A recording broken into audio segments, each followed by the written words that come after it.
Hey, if you like listening to this podcast, you'll probably like watching the clips on YouTube as well. You can find it at youtube.com/Bill Simmons. 6 years of podcasts. Rewatchable stuff is on there. Book of basketball stuff as well. All the clips from the newest podcast. Check it out. youtube.com/Bill Simmons. There's so many plans I'm really looking forward to this year. I mean, going to live music, going to see some sports, going to play some golf, going to play some different golf courses, relaxing, hitting some golf balls. Everybody's going to spend their summer differently. When you're with Amex, you're bound to leave any experience with a whole new story to tell. American Express, don't live life without it. Learn more at americanexpress.com/withAmex. This episode of the Bill Simmons Podcast is brought to you by Booking.com. Booking.com may not be the flashiest of names, but they are really good at helping you book your perfect trip with over 28 million hotels, resorts, motels, vacation rentals, everything in between. Booking.com has pretty much every kind of place for every kind of trip, which is helpful and easy, and that's pretty cool. Download the Booking.com app and make your next vacation easier. Booking.com, booking.yeah. We're also brought to you by the Ringer Podcast Network. If you love the British Open, you can check out the Fairway Rolling podcast. I'll be reacting to the final day on Sunday. Joe House is going to be on later. We're going to talk a whole bunch of basketball stuff on this podcast. A little British Open at the end, talking about the impact of the Live Tour. We talked a little NFL over-unders as well. But the main part of this podcast is the Deandre Ayton extension, some fake Donovan Mitchell trades, some post-trade value reactions. A lot of basketball stuff. This is really the last time. I am taking a bunch of weeks off, and I'm going to be coming back probably the third week of August, somewhere in there. Still going to be on the rewatchables because we banked a couple of those. So every Monday on the rewatchables, I will still be popping up on there. In my absence, we did create something a little special for you. We created a feed. It's called the Bill Simmons Podcast, The Interviews. You can follow it or subscribe to it right now. It goes live next week, and it's basically 120 of the best interviews that I've done over the past 6.5 years, which, you know, we've had a lot of great guests. We've had a lot of famous people, had some awesome interviews in person, all kinds of actors, comedians, athletes, A-listers, former presidents. So they're hard to find if you go through the archives, especially if you're coming relatively new to the podcast. If you came the last couple of years and you became a fan, you started listening. It's hard to go back into the archives and find all this stuff. So we made it super easy for you. It's going to launch next week. We're going to have an accompanying hub, and you can just kind of go through. And it's like, oh, I didn't realize he interviewed Michael B. Jordan. I'm going to go listen to that. He did Michael B. Jordan right after Creed. He had Tom Hanks. He had Kyrie Irving. Yeah, I'm telling you, there's a lot of people in there. So that is live now. It's called the Bill Simmons Podcast, The Interviews. And you can follow and subscribe to it now. It goes live next week. And we're going to put something tiny on this feed next week, just explaining how to find the hub that you can go onto the internet and you can see all the guests. So very excited about that. I am going to be disappearing, and you're not going to miss me because nothing's going on. I mean, what's going to happen? And I'll tell you this. If there's some massive trade, if there's like a KD trade or something crazy happens, I will emerge from hibernation and I'll do something on this feed. So I promise. I'm going away, but I'm not going to be under a rock. So, you know, you never know with this stuff, especially during the summer, especially with football and basketball. All right. House is next. First, our friends from Pearl Jam.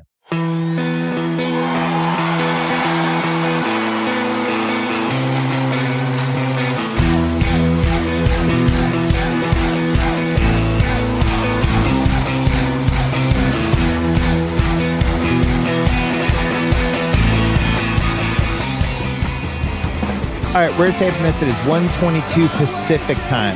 Thought this was going to be a nice, easy podcast right before my vacation with my buddy Joe House.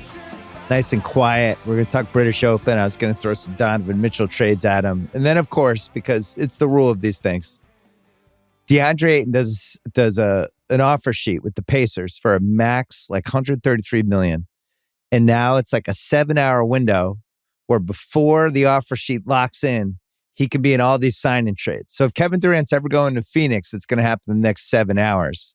So we're on the clock. We decided to proceed with the podcast anyway. House, I might have to do a part 2.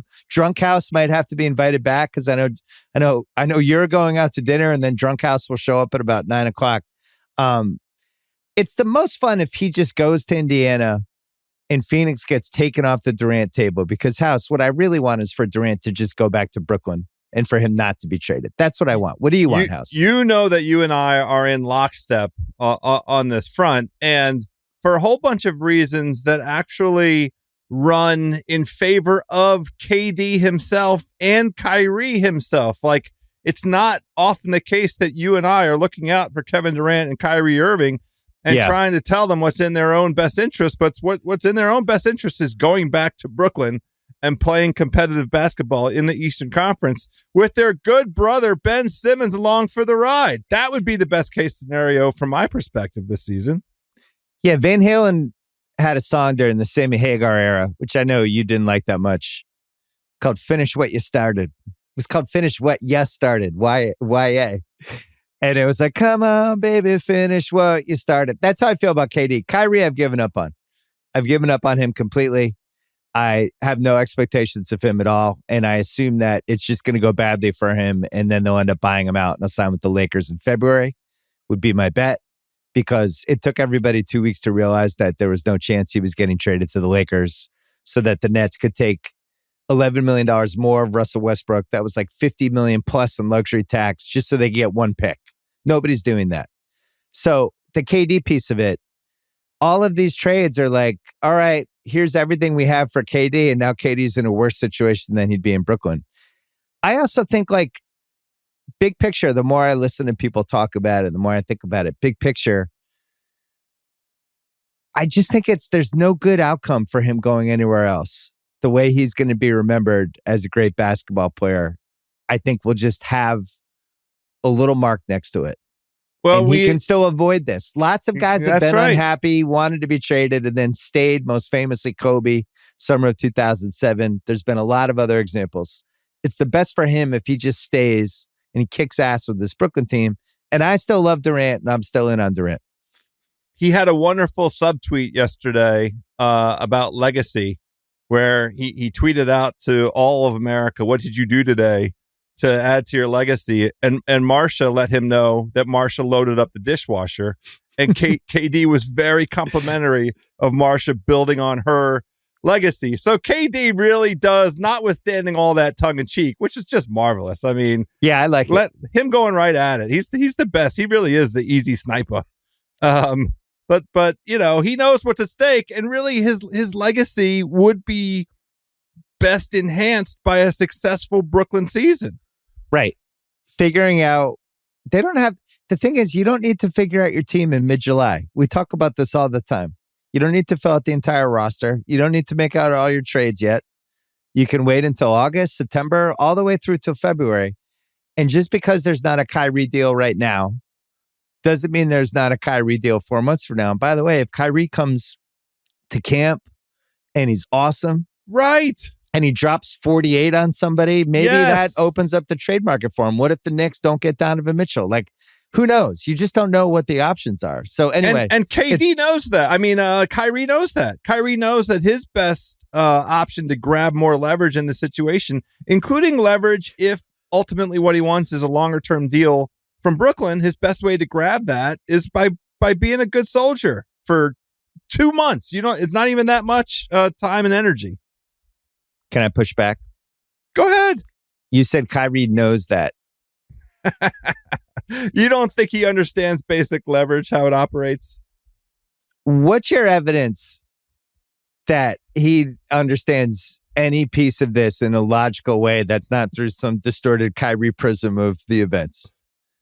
I don't know. Like, I know how I would look at it if I was him, and I was like, man, I played the sign and trade card. Not a lot of interest. Time to look in the mirror. Nobody wants to trade for me. I'm on an expiring deal, $36 million. I can put up 25 to 30 points in any NBA game I want. Maybe it's me. Maybe it's time to look in the mirror just a tiny bit. That's how you and I would look at it. But he's not looking at it that way. He's not doing it that way. He's not, that's what you said. Kyrie knows this. What does he know? I think he knows that the best way to have the most options is to play good. And I mean, that's always the thing that always gets lost, it seems, with him, is that he forgets that he's a basketball player. He forgets sometimes that he's getting the 40-some million dollars that he got last year was to play basketball. Yeah.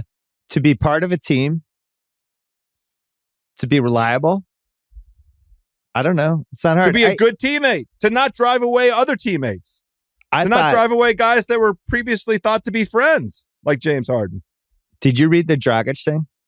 I have not read it yet. Dragic, first of all, I love nothing more than translated interviews. It's always like it's a transit. They can't get it 100% right, but it's always like some sort of dagger. So Dragic said he talked about how he played. He signed with the Bulls and how he almost did it last year, but he went with the Nets instead. And he said he played with KD and Kyrie and added, it was quite hard because it wasn't about the team, but more about individual performances. Now, he said this in another language. Goran Dragic, I think, pretty well-liked teammate in Phoenix. I guess he had a little trouble in Phoenix that last year, but then Miami, I think he was really well valued. But that's the part with KD that I don't think he totally sees. And now I don't want to talk about the psychology of players too much because Sheriff Draymond Green might come in in the new media police car. Really? Yeah. Oh, wait, you're talking. Oh, here's a guy I didn't play basketball talking about. Well, that's unfortunately my job. I'm sorry, Sheriff Draymond. But I don't think KD sees the part where they went to Brooklyn and they created this culture there. And he then became responsible for the culture. Once you're deciding who's on the team, who the coach is, and all that stuff, then that's the culture you created. And if somebody like Goran Dragic looks at it and says it's all about the individuals, which from afar, us knowing nothing, it did seem like it was a little bit about the individuals. Did seem like it. Then I want KD to look in the mirror too and be like, you know what? I'm one of the great players we've ever had. I'm one of the great scoring forwards. I'm probably the greatest scoring forward. And this is year 16 for me, and I want to kick some ass. Now, he might not think that way. He might just be like, I just want a ball. All I care about is playing basketball. I don't care about this other stuff. He might also, though, on the other hand, he might care about all those. We don't have any evidence suggesting that he's not thinking this way, that he's not taking responsibility. He's not out making public statements about it one way or the other. The only public statement that he's made, and actually he didn't make the statement, it was his agent, was that he asked the organization to explore trading him. And we've all tried to fill in the blanks as to what might motivate KD to seek that outcome. And we don't have any satisfactory answers because nobody's asked. We haven't had the opportunity to ask KD and have KD explain it to us. And because most of the people that I think cover basketball, talk about basketball, whatever, they don't think about like the previous, like basically the 20th century, all the things that happened. We've had a lot of unhappy superstars. Wilt got traded twice and was unhappy pretty much every other year for his entire career. Magic Johnson, he asked to be traded and they fired the coach the next day in 1981, his third season in the league. They fired Paul Westhead, but he was so miserable he literally asked to be traded in a post-game press conference to a bunch of shocked reporters. Larry Bird, near the end of his career with the Celtics, was super unhappy, and there was a lot of, he didn't like the offense he was in, and that got super dicey. You just go through Hakeem Olajuwon. He almost got traded. We've had unhappy players. It's really hard to find the right. Kobe, you could go on and on. So it's not about that. But to me, for him, I think he has to realize that the best situation is actually in Brooklyn. Now, maybe he looked under the Ben Simmons hood and didn't like what he saw. And that's a piece of this. That's to me, that is the variable that I don't know. If he saw something with the Ben Simmons piece that he's like, oh man, I got to deal with this guy next season. Get me out of here. I think, and you covered this with Russillo a little bit over the podcast, just a whole bunch of them lately.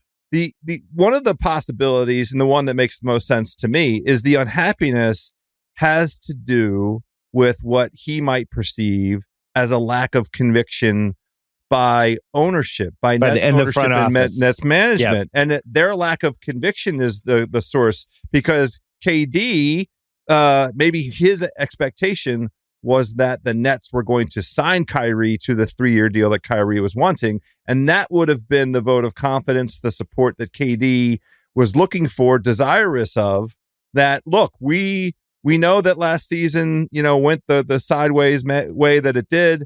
But, Ben Simmons, we got Harden out. Maybe that the timing of getting James Harden out of here and bringing Simmons in, that might really work.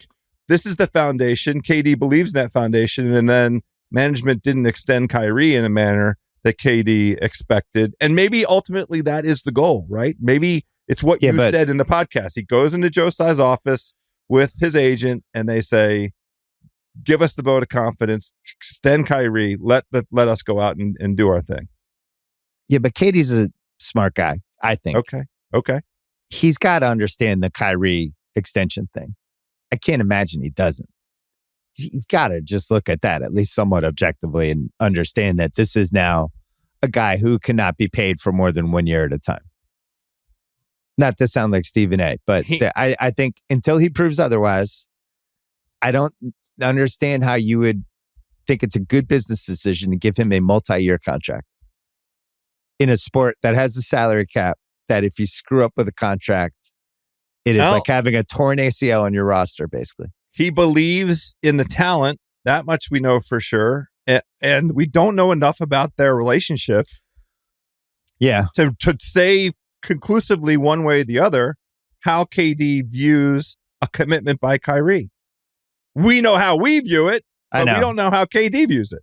Is it possible this was like throwing a stone in the ocean, trying to see what the ripple would be, but ultimately knowing I'm probably not getting traded? Or do you think KD genuinely thinks he's going to be on another team in October? The former. I think it's throwing a pebble, maybe a smaller body of water. Kind of seeing what's out there. Yeah, because he wants big ripples, and he got big ripples. But, he tested it so early in free agency, it maximized the opportunity set for the Nets so that, all assets were available. He could see the entire league and, take inventory of who was going to bring what to the table. But I would say it backfired in some ways because we didn't even get momentum on a trade. I mean, this Miami, I thought Mahoney and Varia on the Ringer NBA show, they were funny talking about it yesterday about how Hero Robinson and a couple picks is just the generic offer for everybody. I like Tyler Hero, but that can't be the foundation of a deal for a top 20 player. Not for Kevin Durant. And even Mitchell, and we'll do Mitchell trades in a second, but even Mitchell, that can't be the foundation. The Donovan Mitchell trade. I mean, he's basically 26 points a game. And he's just an elite offensive player. You're not getting him for a bunch of Miami picks that Miami's always good. What are those picks going to do for you? It's not like you're getting picks from a bad team. But yeah, with the KD thing, there's just no trade. The only one just in a vacuum that works for everybody is if Ingram and picks were on the table and he wanted to go to New Orleans and really try to win a title there. And I just don't, if he's going to do that, why not just stay in Brooklyn? Hope it works out. The Ayton piece of this, just quickly. So Phoenix decided he's not a max guy a year ago, and they decide not to do some sort of deal with him. Unquestionably, it was a mistake for how it played out during the season because I do think there was some chemistry, tension stuff, and, look at the result. I'm a results guy, House. The season and the postseason. Yeah. Both. Season and postseason obviously backfired a little bit. Look, you're a max guy if one of the 30 teams in the league thinks you're a max guy. So I guess he's a max guy. It's a little weird to think of him as a max guy. But on the other hand, when you make these lists, like I did my trade value list, he's on there. He's one of the best 50 players in the league. There's 30 teams. Everybody's got to have one or two max guys. If you're Indiana, I kind of like it. They got the number one pick in the draft. He's 23. He's played in big games. He's, worst case scenario, a very above average center. Best case scenario, potential all-star, maybe even a third team All-NBA guy. We've seen him guard people like Jokic, I think, pretty well. He didn't guard Giannis that well in the finals, but nobody does. But, now they have Halliburton. they have this young team, Duarte. Yeah. They got Matherin. Yep. Ayton. They'll be able to spin Miles Turner for something. I don't know. I like it. For Indiana, I really like it. Now, I wonder if they're going to end up with them. Because everyone I'm talking to seems to think Phoenix is going to say, fuck you and match it. Well, that's fine. It's a worthwhile gamble for the Pacers, no matter what. And I think the narrative that you just walked us through in terms of what the Pacers might be up to and their goals. I mean, he's 23 years old, Ayton, right? He's about to turn 24. Right. I mean, they have a pretty young team. They really could, rebuild on the fly a little bit here. Yeah. And they've cleaned up their contract situation. Getting Brogdon out of the picture was helpful. So the Brogdon thing makes more sense if they knew they were going to do this Ayton thing. I just wonder why they didn't do it like a few days ago. But yeah, they cleared out some cap space for that. Now Ayton comes in, and Brogdon I think was unhappy that the people I've talked to, Rick Carlisle's running the team, I guess. Yeah. Even though Pritchard's involved, I think Rick's calling the shots there. And from what I heard, I just think if I'm rooting for a team and the coach is also running the team, the results are never good. Steve Kerr said this recently. He was on Zach's podcast. Yeah. And he had a whole thing about when they got the Russell asset for Durant, they had to basically shank Iguodala and send him to Memphis.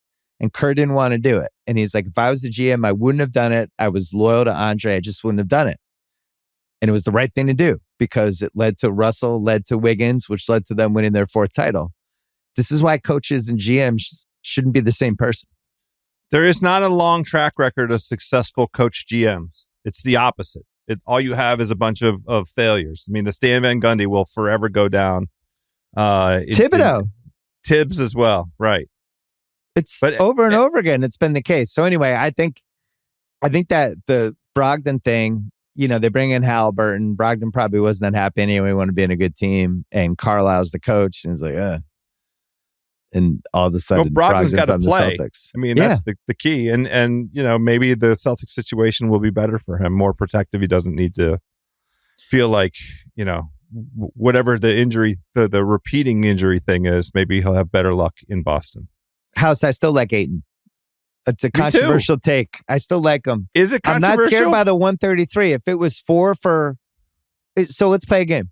If it's 4 for 100, do you love it? I love it. I absolutely love it. All right. How about 4 for 110? I still love it. I think I still love it too. He's good. 4 for 115. Now I blinked, but I still like it. 4 120. I still like it. 4 133. Now I'm like, ooh, my sphincter tightened a tiny second, but I'm still okay with it. It's just the premium. It's just the Pacers premium. It's the Indiana, a rebuilding team. So they're going to go all in. There's no reason to walk up to it. Why try and save 10% over the life of the deal or whatever. Go all in. Well, go get the guy. That's it. It's a free agent tax. It's a 20%. They got the number 1 pick in the 2018 draft. We think, unless Phoenix matches it. All right, we'll take a break. We're going to make up some Mitchell trades. Hey, got some big news. FanDuel has an all-new mobile gaming app. It's called FanDuel Face-Off. FanDuel Face-Off, where you compete in quick, fun games against real other people for real cash. All sorts of games that you're familiar with, like a home run derby, Wheel of Fortune, puzzle and strategy games. More are on the way. Contests are action-packed. They last between 2 and 5 minutes. You can play on your sofa, waiting in line, during a commercial break, whatever. On your schedule is what matters. Plus, you can practice for free anytime, whether it be head-to-head, multiplayer, larger tournaments. FanDuel Face-Off will have something for you. Plus, in contests, you'll be matched against players of similar skill level. So you're never totally overmatched, even as a beginner. Face-Off is also tied to your FanDuel account and wallet, so you can easily use your daily fantasy funds or sportsbook winnings in the app. Hey, play for cash, play for free, doesn't matter. The games are simple and engaging. My favorite is Scrabble Cubes. The best part is it's connected to existing FanDuel fantasy and sportsbook accounts. All you have to do is visit FanDuel.com/SimmonsFaceoff to download the FanDuel Face-Off app and get in the game. I've always wanted a Simmons Face-Off. That could have been the sequel. The Nick Cage, John Travolta movie, Simmons Face-Off. FanDuel.com/Simmons Face-Off. Age and location restrictions apply. Void where prohibited. See FanDuel.com/Face-Off-terms for terms and conditions. There's so many plans I'm really looking forward to this year. I mean, going to live music, going to see some sports, going to play some golf, going to play some different golf courses, relaxing, hitting some golf balls. Everybody's going to spend their summer differently. When you're with Amex, you're bound to leave any experience with a whole new story to tell.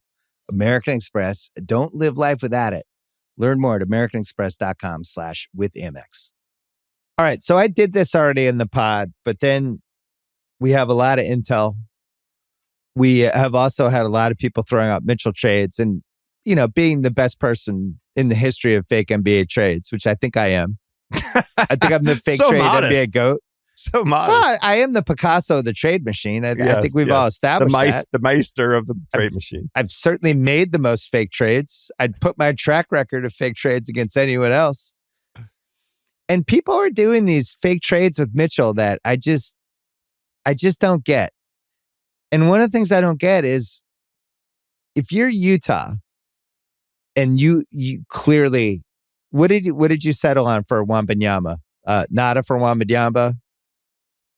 Oh, I love it. Right. Wipe your ass for Wemby, like whatever.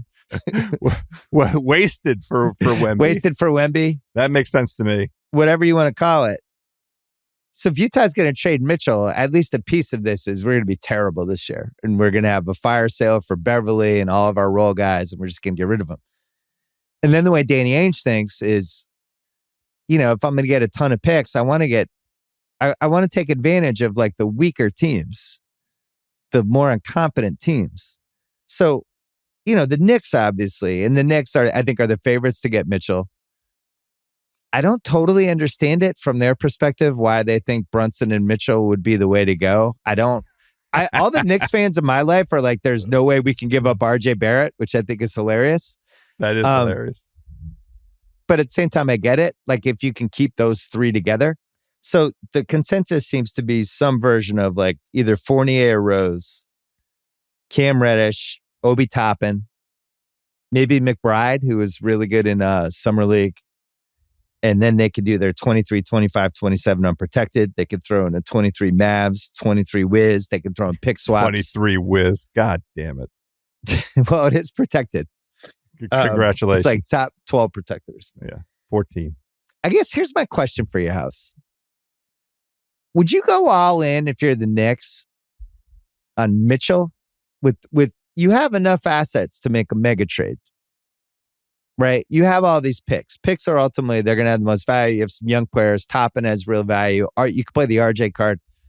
Would you do it now or would you wait and see if there's a better player than Mitchell that might come available in the next 6 to 12 months? Because as we know in the NBA, these guys keep coming available. So why go all in right here on Mitchell when you just signed Jalen Brunson and now you're going to have a small backcourt and Mitchell couldn't guard anybody in the playoffs last year? Well, he didn't want to guard anybody in the playoffs last year. Let's just be, blunt about it. You think it was defensive sabotage?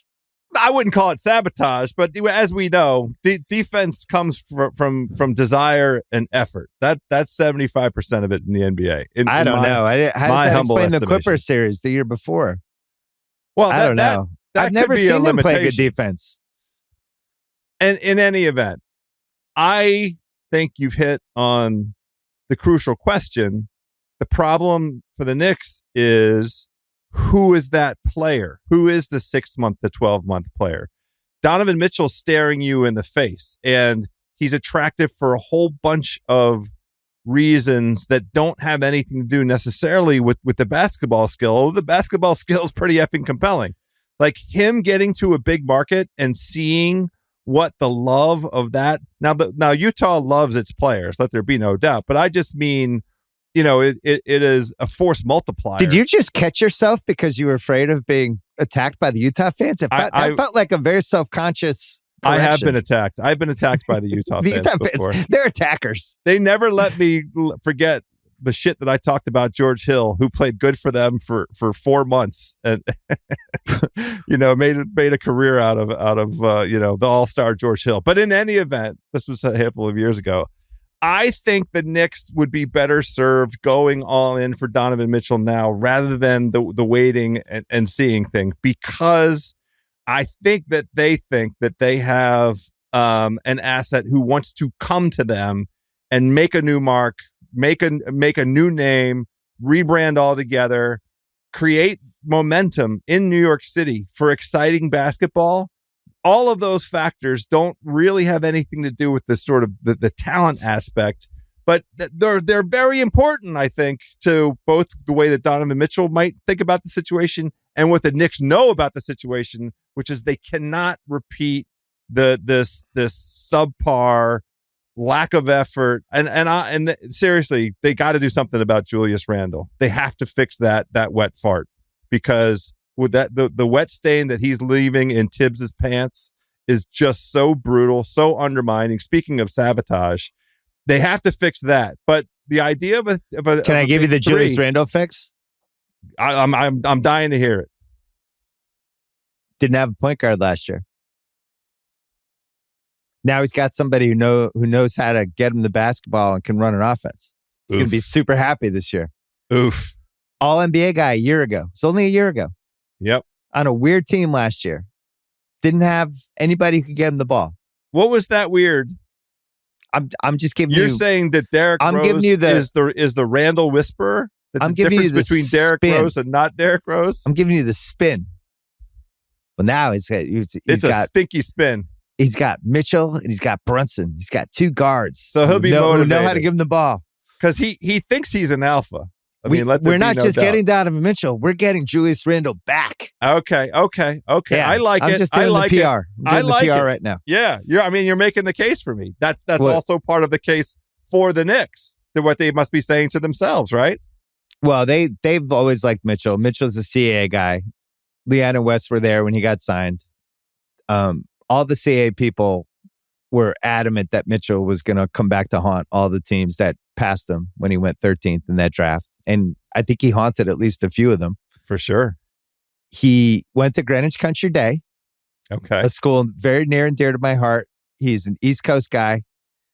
And I think he would probably enjoy a bigger stage. So the Knicks probably feel like they're the favorites.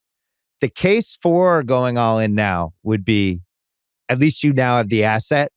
And now, worst case scenario, maybe he's spun off into a different trade, right? Because he might even have more value than his actual effect on a basketball court. What do you mean, 2 years from now? It could be 6 months from now. At least he's 6 an months asset. from now. Well, whatever. You're just getting if it goes a major in a worse, asset. If it goes in a worst case scenario direction immediately upon his arrival, there's nothing other than whatever the collective bargaining restrictions are on trading a guy you've just acquired. That would be the only restriction. Thought experiment. Not don't aggregate this, aggregator people. If you're the Knicks, in the back of your heads, are you thinking this now ruins our chance for Anthony Davis if that Lakers situation goes sideways? And am I overvaluing Anthony Davis by even saying that? Wait, say that again? Anthony Davis down the road.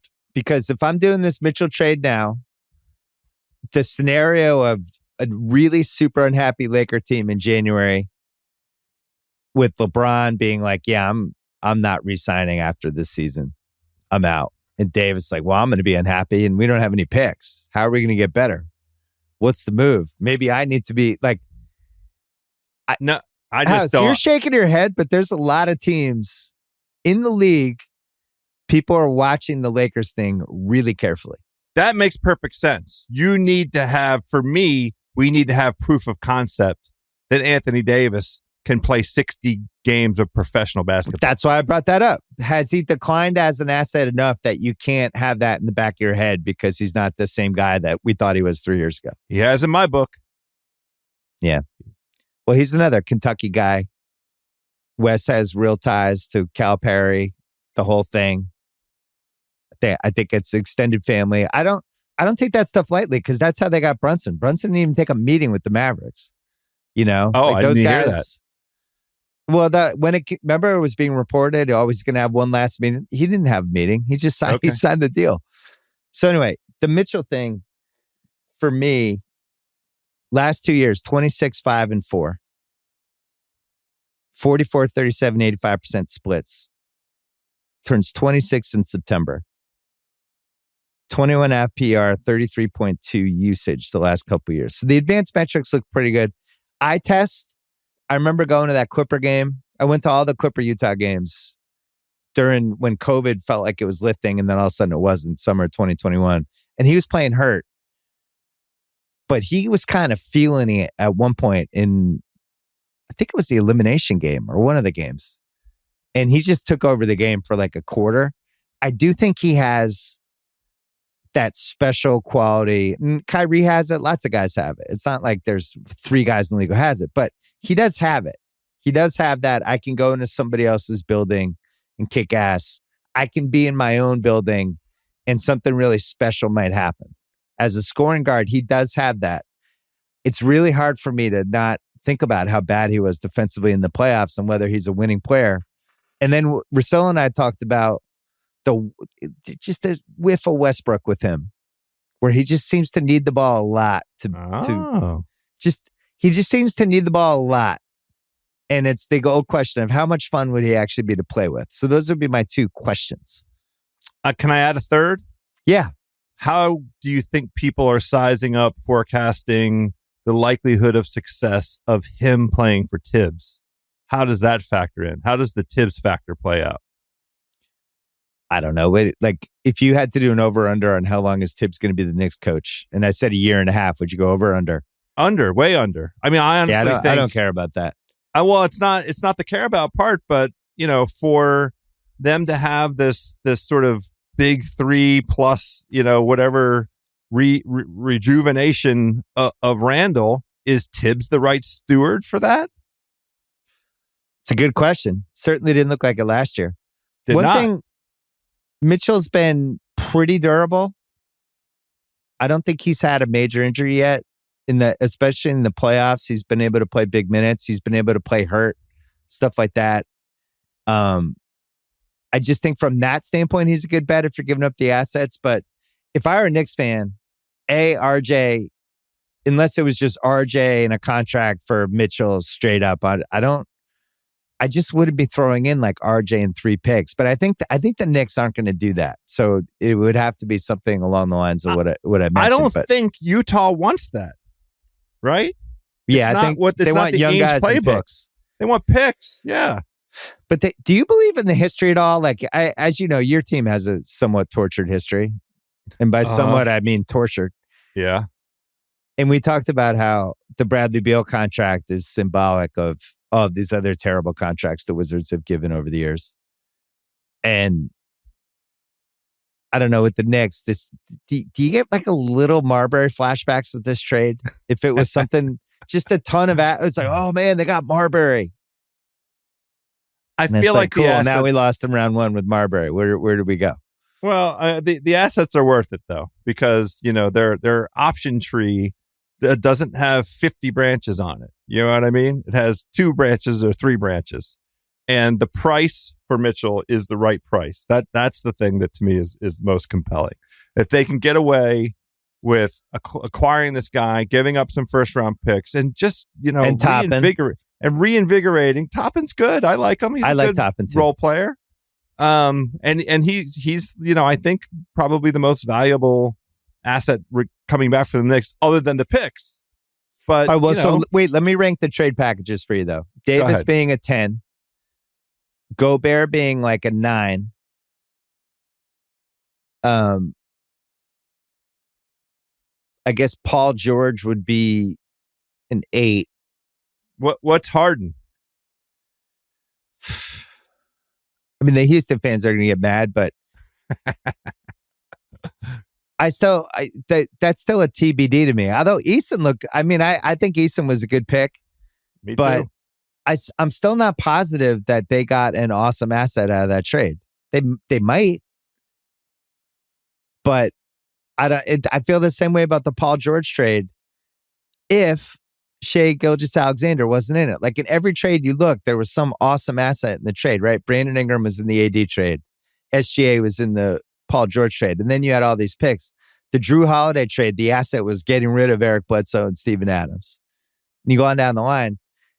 In the Harden one, it doesn't have the asset. If they had gotten Jared Allen out of it, you could have been, well, they got Jared Allen and all these picks. But they didn't keep any of the players.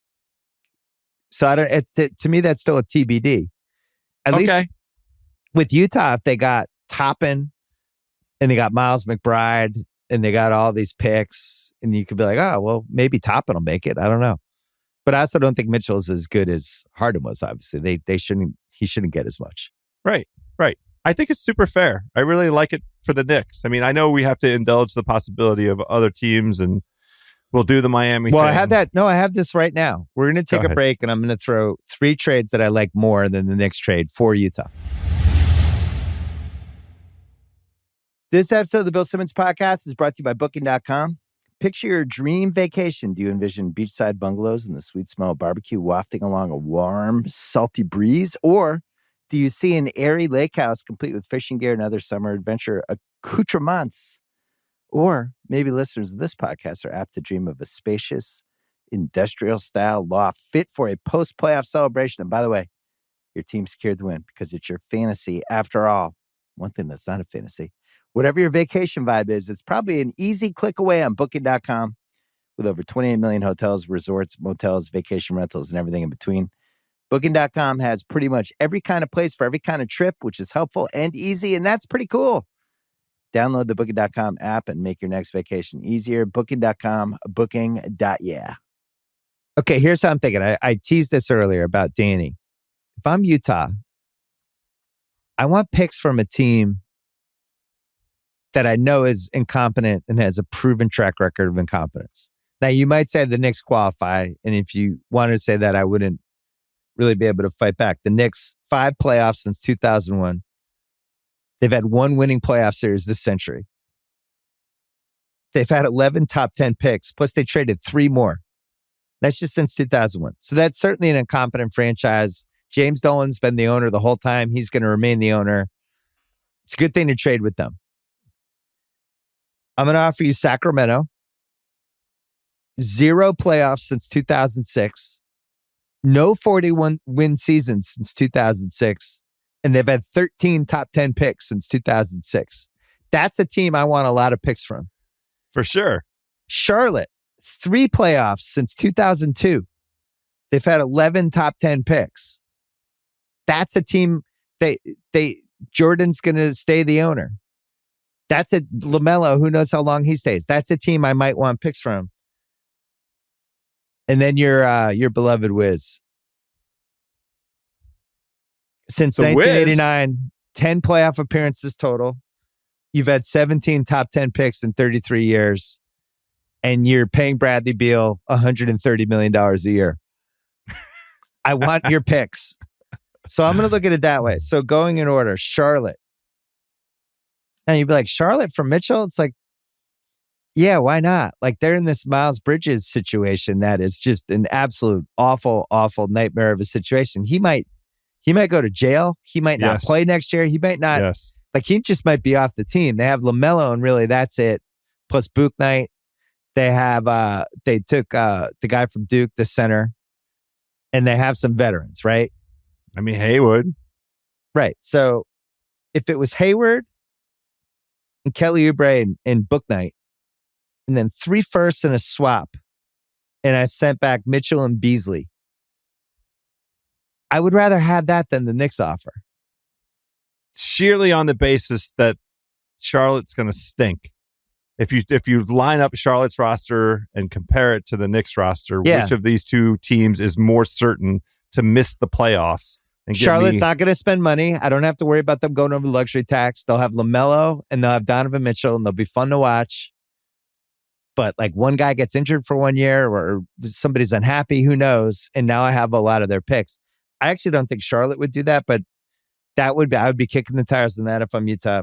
If I'm looking at Washington, Will Barton, Hachimura, Johnny Davis, your guy you just took, 10th shooting guard. I'm familiar. He's 8 for 29 in Summer League. That's not a joke. From the field, 8 for 29. He felt the busty-ish out of all the picks the moment the ladder happened. 1 for 11, 4 for 11, 3 for 7. All right, I got those 3, and I got 3 unprotected firsts and a pick swap. Do I feel better about those picks coming in roses for me than I would with the Knicks? That means Donovan Mitchell gets to play with Bradley Beal and Kristaps Porzingis? Yeah, the big 3.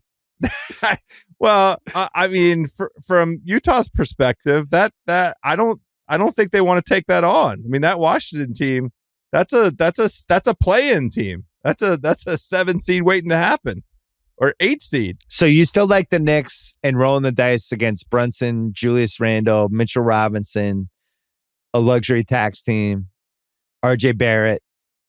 You think that's a better bet to have shitty picks than Porzingis, Beal, and Mitchell? I just think Julius Randle is such a bad actor. I just think last year, maybe he had a bad year. He doesn't have a career. It's like Will Smith. Maybe it's like just a bad year, bad moment. He's banned for 10 years because of that bad moment. Yeah, Will Smith was worse. All right, here's my favorite. I can't believe this team has not been mentioned. They're a playoff team. They have one of the best 5 players in the league. The Denver Nuggets. Oh. What if it was Michael Porter, Ish Smith, Jeff Green, 2 firsts, and 3 swaps, and I get Mitchell and I get Pat Beverly? That's bad for Utah. Denver's good. They have the back-to-back MVP. He dragged them into the first round of the playoffs. But I'm getting Michael Porter. And they won a game. But I'm getting Michael Porter. Who, I mean, look, I don't want to make jokes. I do not want to make jokes. Like, well, he missed the entire year last year. Yeah. And so what's your level of confidence that he's going to play basketball and be able to play 70 games a year? What's the level of confidence? Guess what I'm doing if I'm Utah? Michael, you're taking another year off. Sure. Get yourself healthy. We have some facilities in Italy and Greece and Germany, and we're going to really work on your back. And we're totally cool if you don't want to play this year. Okay. And then we get those Denver picks. Okay. I'm just asking, do you like that trade more than the Knicks? Because think about it from the Denver side. If I'm Denver, it's like, holy shit. Now I have Murray and I have Mitchell and I have Jokic, obviously. Maybe instead of Beverly, KCP, who's a professional basketball player. Maybe instead of Mitchell, maybe I'll try to get Bojan Bogdanovic instead. I mean, instead of Beverly, and I get Mitchell and Bogdanovic. That team is too good. It's Bojan on that team. It's Bojan on that team.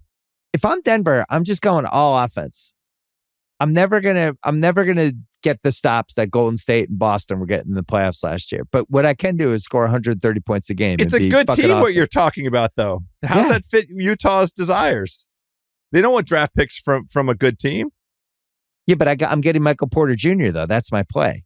Okay, all right. So you don't like that one? What's your favorite out of the 4? It's just a lot of investment in Michael Porter Jr. stock. I mean, you really have to understand back science and microdiscectomy surgery, and all, you better have a really strong surgical staff there in Utah. Now, I don't know. Did D Wade get the same surgery as Michael Porter Jr.? I mean, D Wade's in the mix, but you need really smart scientists, medical professionals in the mix if you're going to go in that direction. The Knicks is the best play because the 4 that we mentioned. Yeah. All 4 of those offers and packages are better than Tyler Herro, Duncan Robinson, and some picks from a team that is never bad ever. That's a fact. I want to go with teams that have proven to lose over the last 20 plus years. Yes. Teams that have either weird ownership situations or just a proven track record of incompetence. Agreed. That's why I want to trade Donovan Mitchell too, if I can. You didn't make a Sacramento deal. Sacramento is the most incompetent franchise. I'm about to because it's my favorite of the bunch. De'Aaron Fox. Okay. 2 first-round picks and a pick swap for Mitchell. Ooh. Okay. Huh. If you're Sacramento, you're thinking, De'Aaron Fox is a good player. Mitchell's been in playoff series. He's proven he can go toe-to-toe with other great players.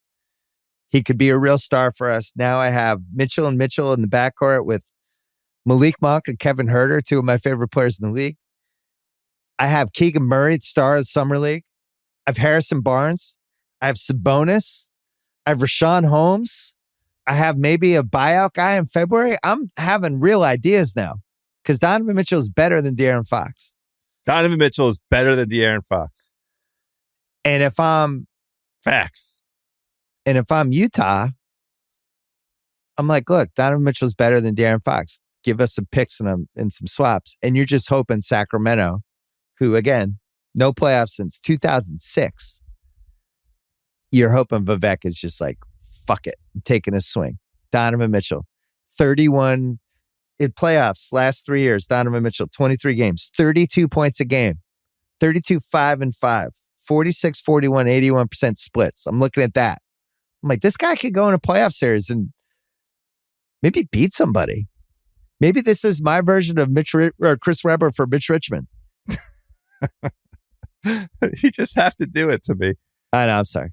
With Utah, from their perspective, also part of what could be appealing is they don't have to feel like they're invested in De'Aaron Fox. Like if they want to flip him come next trade deadline, that feels like, How about this? Then you go to the Knicks and you say, hey, no, you wanted Mitchell, but hey, we get De'Aaron Fox now. Any interest?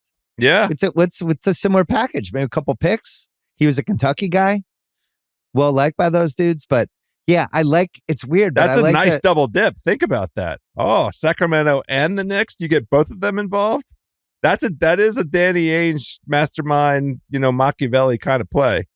The problem, as we talked about on Sunday in the Trade Value Pod with Priscilla, was the happiness piece of it. So you have Mitchell who thinks whose happiness? Well, you have Mitchell who thinks he's going to the Knicks. He's like, cool, New York, big market.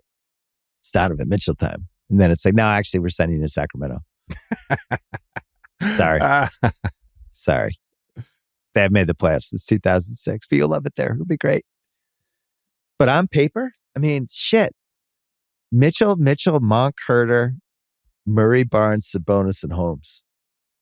That's a league pass team at a minimum. That's a fucking great team. At an absolute bare minimum. Entertainment standpoint. Yes. It's a Thursday night and Sacramento's coming on at 9:30 or 10 o'clock. I guess I'm just going to, I'm going to lose the night because I have to sit here and watch Sacramento.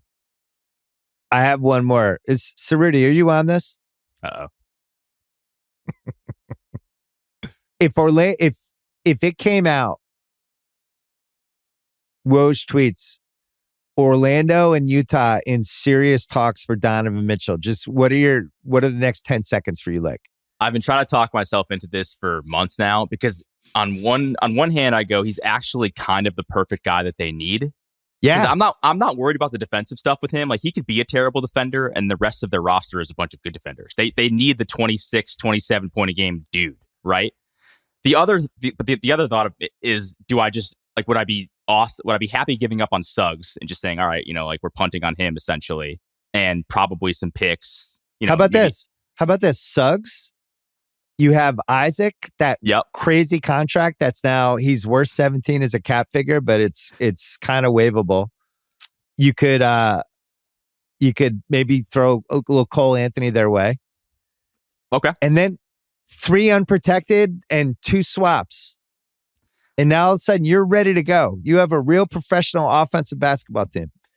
The only reason I think I would say no to that is because I want to see at least half a season of just the young guys play it out. Like I think I'd be bummed if I didn't see what that looked like. Like Paulo, can he be the guy? Really? Is Suggs thing going to turn around? But yeah, I mean, I don't know. What do you think you're going to see in that half season? Yeah, you're going to see guys bumping into each other. There's good chemistry there. Like it's like there's the camaraderie. Like, can I at least get it for a couple of months before we blow it up? And Yeah, but here's the thing. What are you blowing up? You're trading Jalen Suggs and Cole Anthony and 17 picks. That does not sound like blowing it up. You're blowing up a core that, and yes, this is me putting my rosy sunglasses on, but like you're blowing up something that could be like, I don't know, 5-10 years of like a pretty interesting team, competitive team in the East for a little bit of a short-term thing. Are we all at all concerned, by the way, about Donovan Mitchell and the way he plays and some of the health stuff too? Like small guards in the league, I'm a little worried about that as well.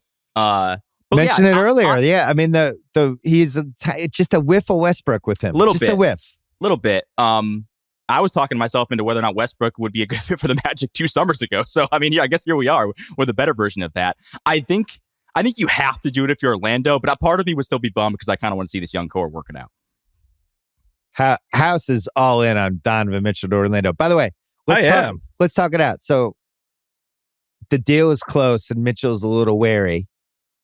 So now we're in the recruiting phase. You're going to love it here. No state tax. Tiger Woods. Oh, Donovan, there you have a phone call. It's the great Tiger Woods. He wants to talk to you about how great it is to play for the Magic. Oh, Kevin Clark's on the other line. You can call him back later. Tiger Woods is on the phone. It's really nice there. You get to be in Florida. Super chill. Nobody really knows your business in Orlando. Just do your own thing. You get a nice, big, giant house. You seen Tiger Woods' 7 houses in Florida? What else am I missing? House golf? Lifetime passes to Disney. Anytime. 24/7 access to Disney. You want to go to the Star Wars exhibit? Take your kids, some friends, grab 15 friends. It's 10 o'clock at night. Bring everybody. We're going to open up the Star Wars exhibit for you. Go sitting there for 2 hours. Ride the Millennium Falcon. Here's a Franz Wagner 8-minute YouTube clip. Best of Franz. And here's some Palo Summer League action. Check these two guys out. South Beach or Disney World. It's a tough call for me, guys. For an NBA guy who's in his mid-20s, it's a tough call. I don't know. I will say this.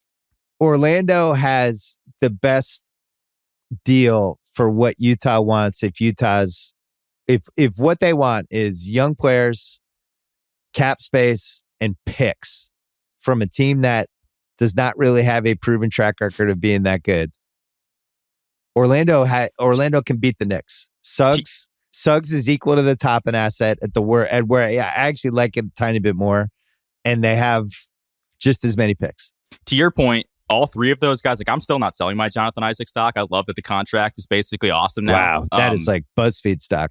Well, because listen, his upside is like defensive player of the year capabilities. I mean, he's that good on the defensive side of the ball. If he's right, like he'll figure it out. And I still think he hasn't played in 7 years. It's true. He's written more books in the last 2 years than he has appeared in NBA playoff games or NBA games in general. But I don't know. You're right. You're getting 3 guys that actually could be decent players in the league, plus picks on a team that hasn't had a great track record. It's not terrible. Let me ask you this: what's the ceiling for Orlando then?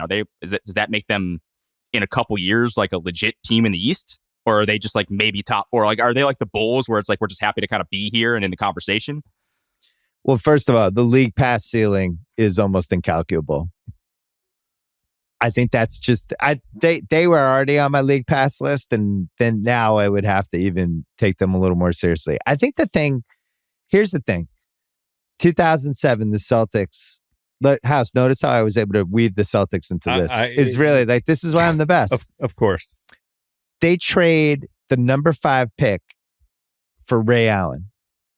And it makes no sense. It's like, why are we doing this? We have Paul Pierce, Ray Allen, and Al Jefferson. Our ceiling is like 45 wins. What's the point of this?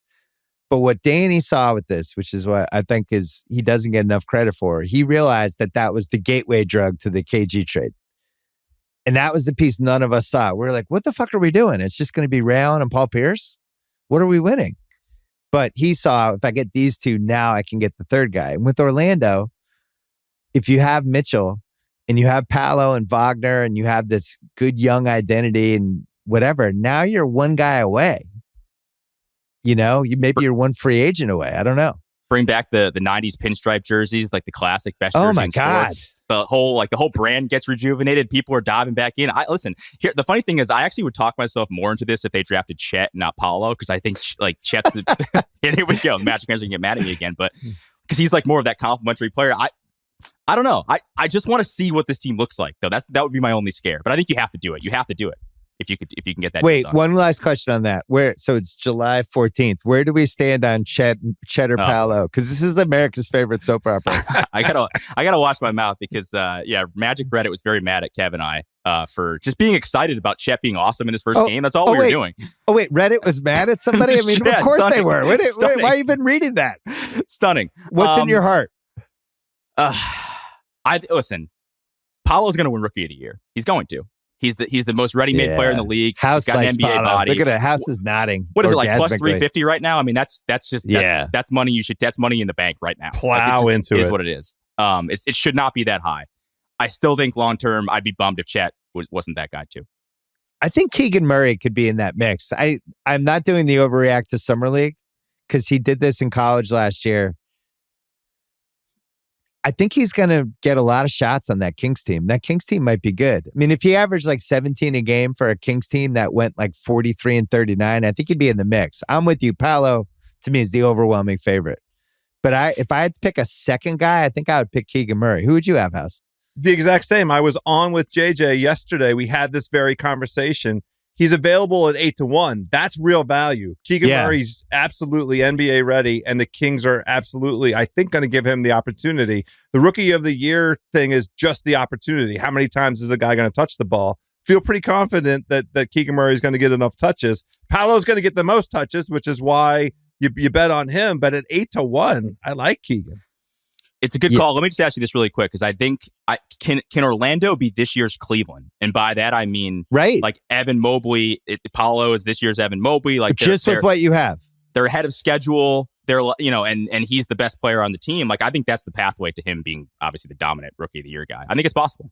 So you're saying no other moves could they beat Cleveland? Yeah, just as is. I think they're actually like listen. You're gonna laugh. I think they're not a terrible team. I think they actually have a good amount of talent. And last year they were a 500 team when Fultz came back. Just saying.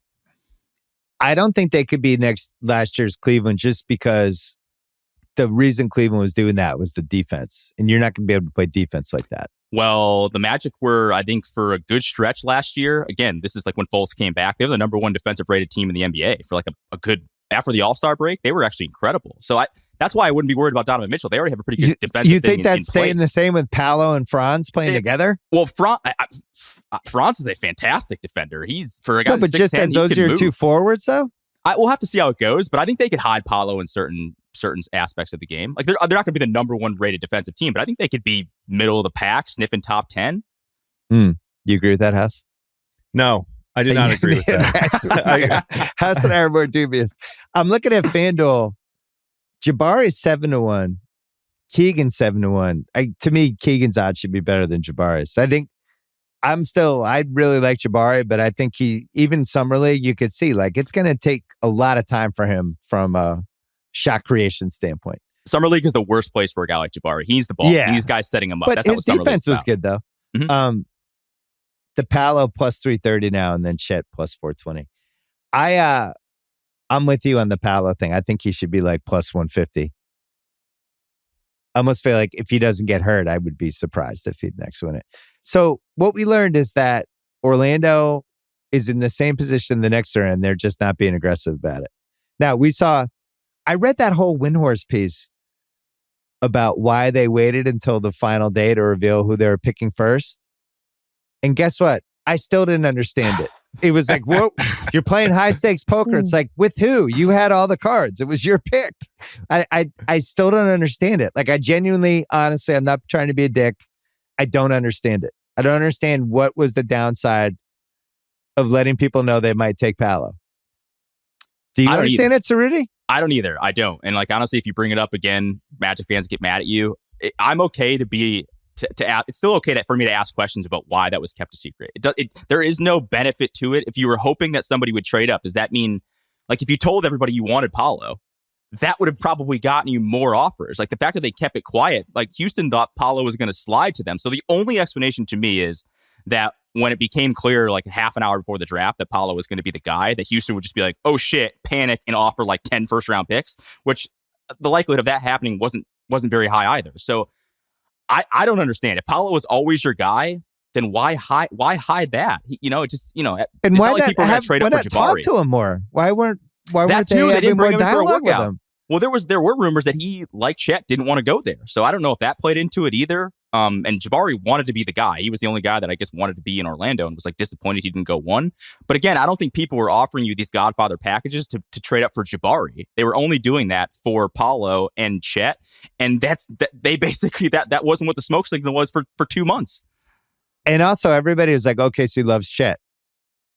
So OKC just gets Chet. They don't have to do any work. It doesn't make any sense. All right, putting a bow on this, House, your favorite trade is still the Knicks for Donovan Mitchell? Yes. You're not enticed at all by my Orlando or Sacramento moves? I like both of them fine, but I think the Knicks make the most sense. And there's always a part of me that likes, when there's a buzz at MSG. I like the Knicks to be relevant. So I don't like it when they're dead. As basketball fans, I think Knicks... I still think Orlando would be really fun. My top two, I think, would be Knicks, Orlando, and probably Sacramento with the Bronze. Cerruti, you're recused from an Orlando vote, but who would be your favorite non-Orlando Mitchell team? It's the Knicks. I'm notoriously an anti-Heat guy, so I would be bummed if he went there. And JJ needs this. Come on, for the New York pod, like we need this for JJ. I mean, JJ, it's all coming up JJ these days. The Yankees. JJ's talking about 120 regular season wins. I mean, he's talking himself into Tua being a sleeper for comeback player of the year. Am I allowed to talk about Zach Wilson? Work in silence and let success be your noise. I mean, speaking of things happening in New York that are exciting. Yeah, I like very exciting. I love having the most eligible bachelor. We're gonna take one more break. All right, we're going to do a little trade value and then British Open, and then we're going to wrap it up because it doesn't look like there's going to be a trade. So you're on the secret committee that helps me with the trade value list, along with at least one other person who should be named, remain nameless. Did a lot of back and forth. What were you the most offended by on the trade value list? What was the one that you just couldn't get past? Offended by? I always have trouble with the young guys. I always have trouble with the first year guys and the guys who have just been drafted.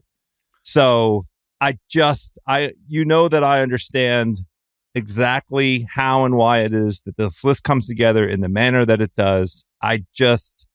Having Cade Cunningham and Scotty Barnes together at the 15-16 spot, across. I understand how important those assets are to those teams, but it just seems crazy to me when you look at some guys, beneath of them. Like Zion is below them. Yes, exactly right. Yeah, I get it. Or like Karl Anthony Towns or Kawhi. Like, I mean, Kawhi is going to go down in history as having taken the MVP of two different teams in the two conferences. Like, it's just the visceral reaction to that. That's all. It's not really even a complaint. Yeah, but if you were Toronto, yeah, you're right. I mean, I get it. But if you're Toronto, there's no way you're trading Scotty Barnes for Kawhi Leonard. I don't see how you couldn't if you're Toronto. Do you want to try and win the championship again? Kawhi Leonard single-handedly led you to winning the NBA championship. You don't think? And everybody in Toronto was heartbroken when he left. They understood it, but they were heartbroken. Now, I get how everybody can talk themselves into the multifaceted, dynamic player that the rookie of the year, Scotty Barnes, who really came out of left field, except for when we talked about him on the gambling podcast and you gave him out at 10-1. Thank you very much. And a lot of our listeners, your listeners, thank you for that as well. But Kawhi Leonard, healthy Kawhi. That's all. One of the reasons I think young players get valued like that is because you're getting the whole journey. You're trading 15 years of a guy. It's just a daunting thing to think about. Like, I think about Pierce. Pierce shows up in Boston in 98. We had him till 13. We had him for a decade and a half. It was fucking awesome. There's a couple moments when we almost didn't have him where he got, first of all, he almost got stabbed to death, which he recovered from and played 82 games or 81 games, whatever. But then he almost left in 2005. He almost got traded. 2007 seemed like he might potentially get traded if they tanked.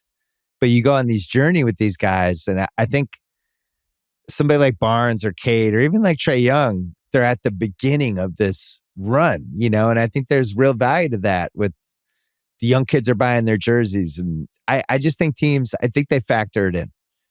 And I also think like if you're looking at somebody like Kawhi, like he's had a couple major injuries at this point, and he's been in the league.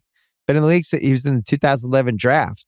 So am I paying for past performance? So I think I agree with you. It's always a fun list and a weird list to put together because you're putting Scotty Barnes in front of Karl Anthony Towns. Right. Who was a third-team All-NBA guy last year. Yeah, that's right. But I think it's the right call. I understand it. I don't have an answer for what to do with Zion or about Zion. He continues to me to be a franchise cornerstone guy. He's so young. And what he showed us in the 60 games that he's played in his NBA career is so transcendental. It's like he's a one of one. And you just have to talk yourself into the notion that he's not going to have these repeated injuries that he keeps having. But holy cow, like I'm not even saying that he belongs anywhere else on this list. The big quibble I have with the top 15 is Paul George, and for many of the reasons that we just went through. A guy who's also had some injury mileage on him. A guy. So I had him 14. Yeah. So I don't for the reasons that we talked about why Kawhi belongs where he belongs. I would put Paul George in that category as well. I would have Brandon Ingram or Bam up higher. I think you're right. I think that was one of my regrets because you're not the first person to mention that one to me. Just that his body's been pretty banged up, and whether he could be 100% next year, who knows? And I'm sure he probably will be. But it's that surgery point of no return. I always mention Blake Griffin with that, where it's like, all right, he's had this, and now all of a sudden he's like, oh shit, he's had 5 things. I really value the stuff that he did in the playoffs 2 years ago, though. Playoff P, your guy. I thought he showed out. But you're right. That was probably, a couple of people mentioned LaMelo to me. I had LaMelo 33. I had him in that Paolo, Chet, Darius Green, Jalen Green, Jabari, LaMelo. And people are like, why wasn't LaMelo higher? Why do you have Cade Cunningham 15th and LaMelo 33rd? I guess for me, I'm just not positive LaMelo's a winning player yet. He's got to prove it to me. Sure. I believe fair. Cade is. I think he's a winning player. Yep. Yeah. I'm not positive what LaMelo is yet. I don't know if he's a fantasy stats, really fun to watch, looks great on TikTok guy who's going to be between 30 and 40 wins every year, or can I actually build a real winning team around him? He's so young. That's the thing that really commends him. And that's, he has already demonstrated at his young age such an IQ offensively. Yeah. So if you wanted to move him up higher, I wouldn't argue with it. Yeah, because I think about like Zach LaVine at 27 for Chicago, and I don't know, if they offered Zach LaVine for LaMelo, I just don't think Charlotte's even considering that. I agree. I totally agree with that. So yeah, that's why this list we've had draft after draft, and I'm always like changing my mind left and right on different things. Bradley Beal, I ended up putting him 43, and you had a lot of input in that. It was weird. You started defending him at one point. You're like, wait a second. I know he's overpaid, but come on. We're not trading Bradley Beal for Desmond Bane. He's got to be 43 or lower. Yeah. Yeah. Like just on a pure talent basis and what he might fetch in return when he demands the trade that he's going to demand. I went on Ben Standig's podcast, the Standig Room Only.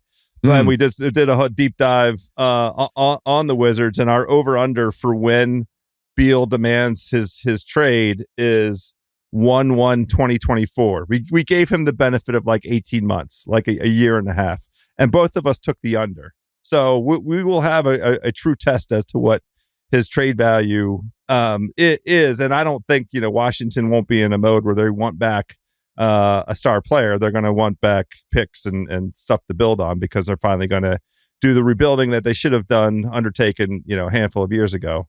Unless you trade for everything for Donovan Mitchell, then it won't happen. I don't think that's going to happen. I wonder if he does want the trade. God, I hope my team's not involved. I think my team would be smart enough not to trade for a guy making $50 million a year, but what do I know? The NFL has surprised us before. All right, before we do British Open, Have you started doing NFL homework yet? Oh, not only have I started doing the homework, we're getting ready on the Ringer Gambling Show to start doing some division odds, pick some division winners. So I've already the two things that I'm deepest in on already, and I've bet this one particular one too many ways. I'm so out on Tennessee. I can't come up with a single scenario. I have Indianapolis winning that division. I have Tennessee missing the playoffs. I have Tennessee under on their wins. The only thing that really gives me pause. Tennessee plus 160, Colts minus 115. They were even, a month ago? A month ago. So there's been more Colts action and some tight shorting. Go ahead. It's just Vrabel. Vrabel, all season last year, they pulled out wins out of very unlikely circumstances. They pulled out wins where the metrics did not support them going it. They had some important wins on the road. It was all smoke and mirrors, and then ultimately they were done in at the very beginning of their first opportunity in the playoffs by Ryan Tannehill, and that's the issue. And I don't think that the hangover, the Tannehill stinkover, is dissipated at all. And the little hissy fit that he threw, that Tennessee drafted the quarterback, I think that's going to be the identity of the team, and that's why I'm fading them every which way I can. I might be on an island. Just by the way, go ahead. Thank you for not mentioning how screwed we were by that Tannehill performance in the playoff game. I take these things personally. I mean, I'm nothing if not a petty gambler, and so when I lose big, I don't even know what my worst football loss was last year. I had dinner with Sal and the great Rob Stone on Tuesday night, Manhattan Beach. It was great. You had an awesome time. We had some pork chops. But Sal and I, we were like, was last year just an inordinate amount of just horrible gambling losses? Like the Chiefs just losing the Bengals game it seemed like they were going to go up by 3 touchdowns heading into halftime, and they lost. And I don't think that was my worst bet of the year or worst loss of the year. I was trying to think my worst loss of the year. I still think it's that game where Jared Goff on 4th and 12 with no time remaining threw the touchdown and killed our tees. I still think that's number one for me. But Tannehill is in the top 3. We were so loaded up on Detroit with the worst record. We had worst record. We had whoever the hell they were playing that week in a 3-teamer. That oh my God, it was freaking Jared Goff. He did it. He did it to us. The other team, and it's too early for this, and I haven't really had the opportunity to dive into Warren Sharp's new book. Yeah, which is out and available for sale, 570 pages or something crazy like that. I'm really skeptical of San Francisco. I really feel like they're seeing something in Trey Lance that the rest of us haven't seen, and I don't like the fact that Deebo Samuel, understanding what he was going to be confronted with coming into this season, asked to be traded months ago. I don't like that, because who knows what kind of quarterback Trey Lance might be and what kind of opportunities are going to be there? Deebo Samuel. And I think that I don't know what the options were because Jimmy G was hurt, but this biting down so hard on Trey Lance at the expense of Jimmy G. I mean, Jimmy G is a competent game manager. They were but he's also hurt. And then Jimmy G did the belated surgery. He did that whole thing. I know. He did it to himself. But I'm just saying, it feels like the Niners could have handled all of that a little bit better. And I'm just skeptical of the Niners. That's all I'll say. I started doing work.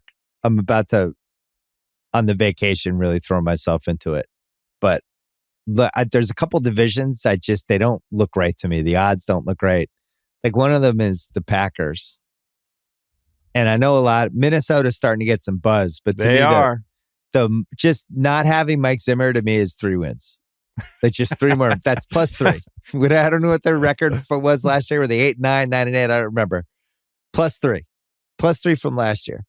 And then Green Bay, the receivers with Lazard is now the new Devontae Adams, Allen Lazard.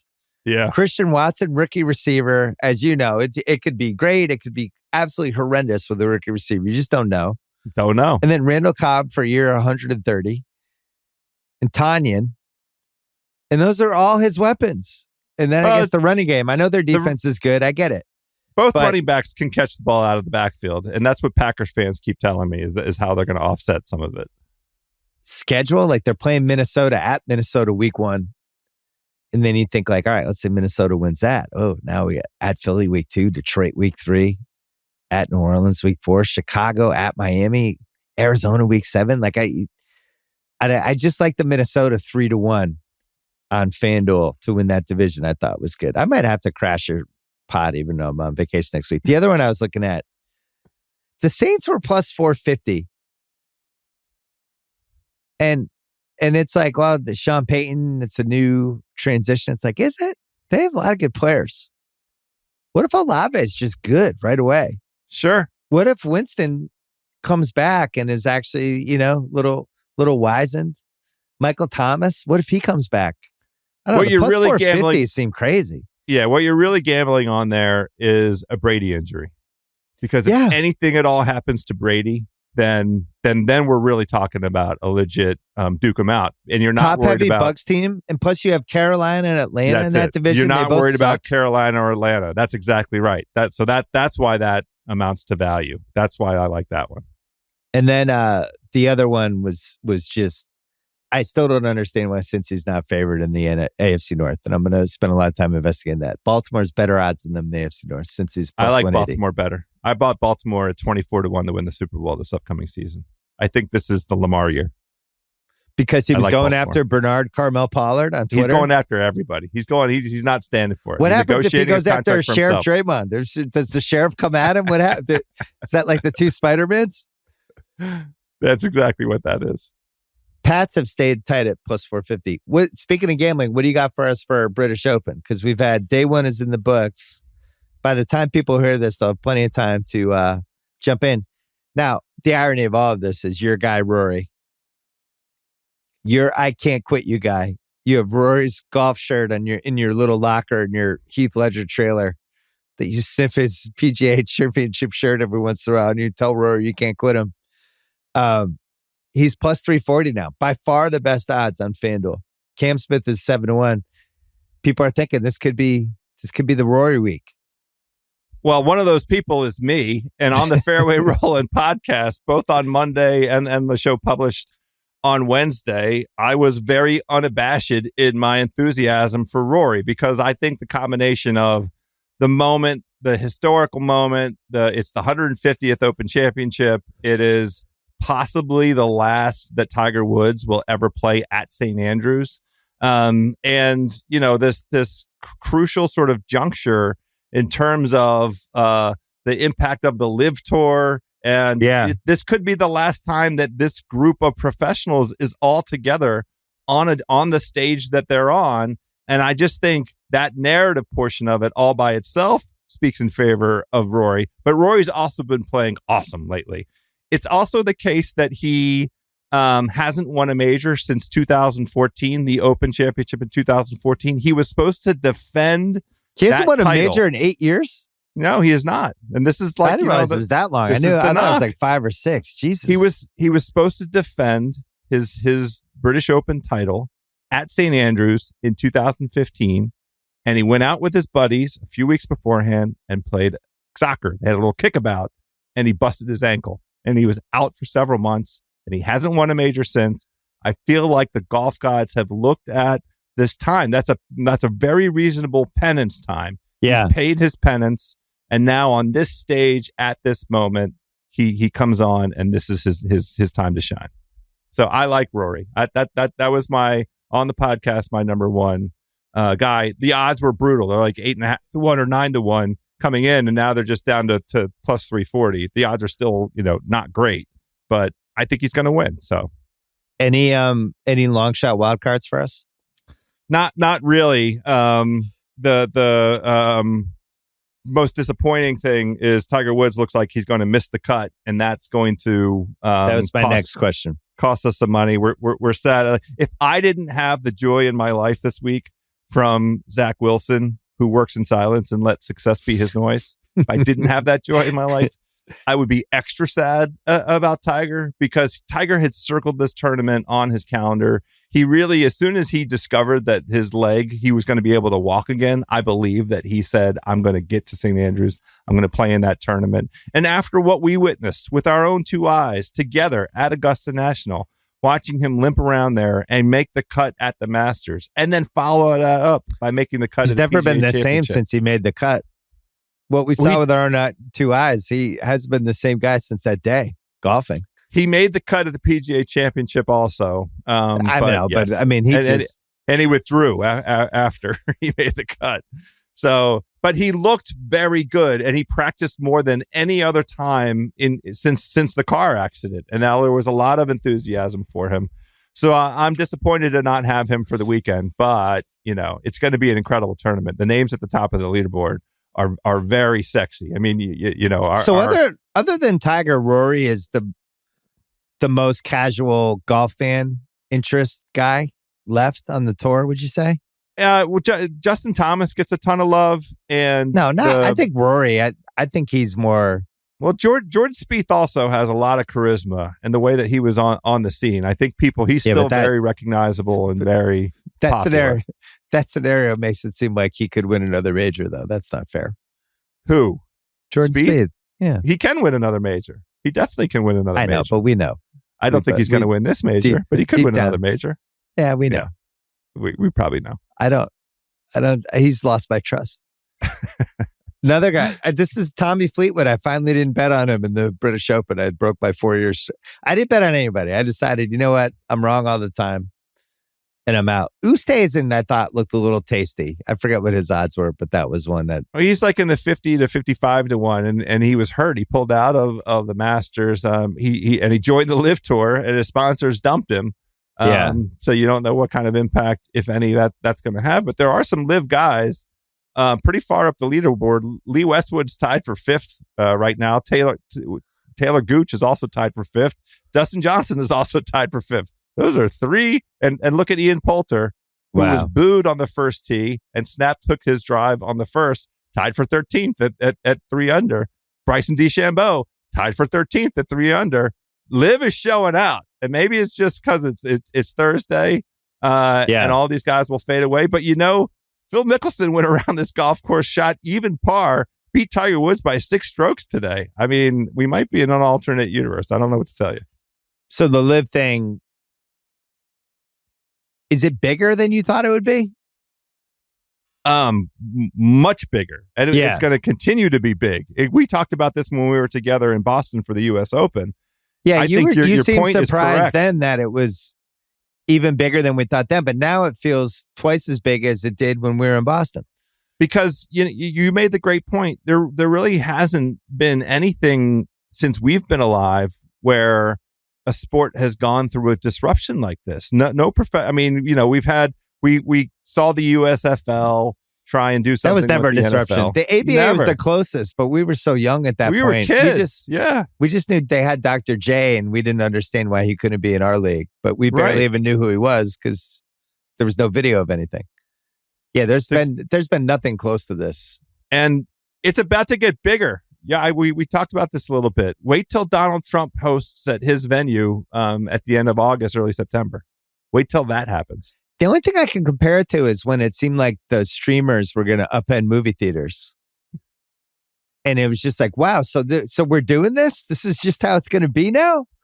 And then, the movie theaters made the dramatic comeback this year. And now, I don't know, it feels a little more stable. But I do wonder if this is going to lead to what we talked about in Boston about if people perceive this Live thing to be actually successful, for removing the Saudi element of this. I'm not even talking about that. Just the actual concept of, hey, here's a new league that's backed by a ton of money. Could that lead to a basketball version of this? Because I think basketball would be the sport where it could happen. There was a lot of that kind of talk the last labor lockout, right? We wondered aloud. Yeah. In 2011, Kang and I did we did a whole basketball league. Like if some billionaires came in and just tried to do their own version of a league, and because you need there's there's like 50 really good to great NBA players, and there's probably like 20 legitimately famous ones. So if you grab 5, could you start a league? Yeah. Sure. Would it work? Probably not. But find some stadiums, do some 5-year leases, get a TV deal. I mean, the Amazon might take a dabble, right? We can think of some folks who have some money who might be interested in exploring the space. But that's the thing with the amount of money that the rights are going to go to for the next NBA. You're talking billions and billions of dollars. You could make the case Amazon or Apple is just better off creating their own league and giving the money directly to the players and doing it that way. Sure. I mean, what Apple just did with the Major League Soccer, that play where they took over all of that broadcast.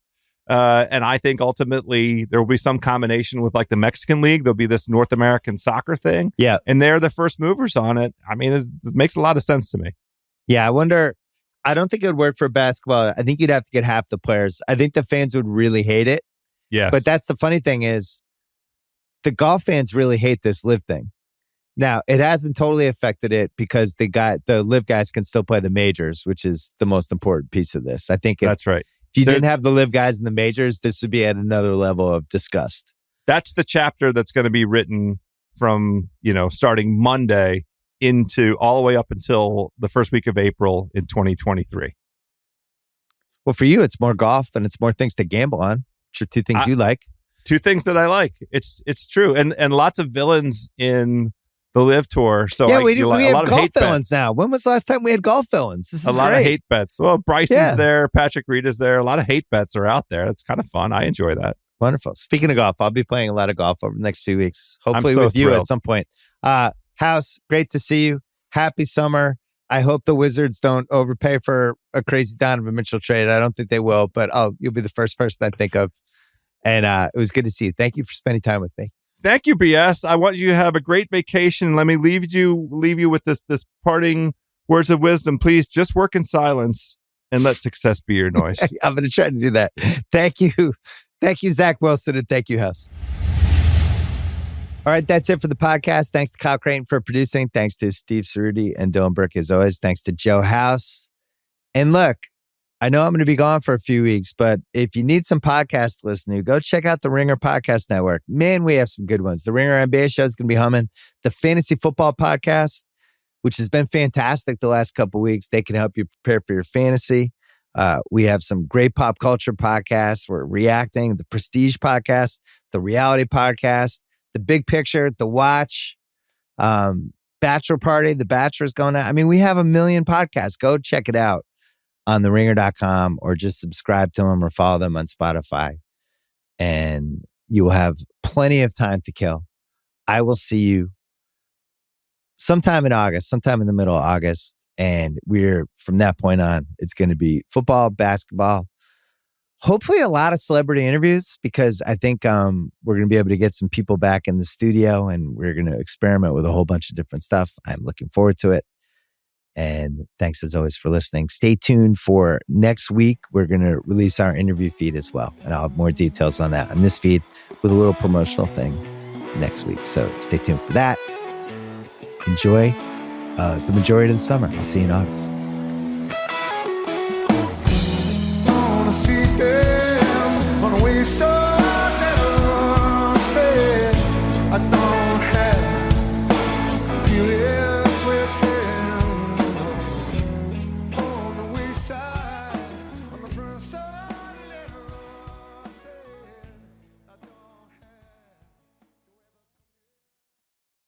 This episode of the Bill Simmons Podcast is brought to you by Booking.com. Booking.com may not be the flashiest of names, but they are really good at helping you book your perfect trip with over 28 million hotels, resorts, motels, vacation rentals, everything in between. Booking.com has pretty much every kind of place for every kind of trip, which is helpful and easy, and that's pretty cool. Download the Booking.com app and make your next vacation easier. Booking.com, booking.yeah. Booking.com, booking.yeah.